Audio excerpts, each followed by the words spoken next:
সকল electric media ভাইদেরকে, সিদ্দিকুর থানার নেতৃবৃন্দকে, সিদ্দিকুর থানার মা-বোনদেরকে আবার অভিনন্দন জানিয়ে আমি আমার বক্তব্য শেষ করলাম।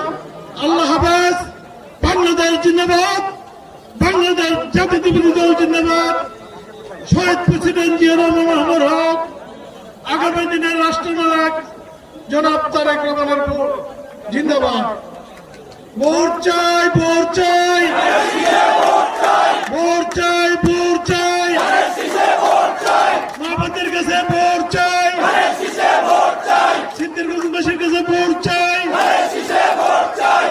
আজকাল এই আয়োজন যারা করেছে তাদেরকে আমার নিজের পক্ষ থেকে, আমার অন্তরের পক্ষ থেকে আবারও তাদেরকে ধন্যবাদ জানিয়ে আমি আমার বক্তব্য শেষ করলাম। আল্লাহ হাফেজ।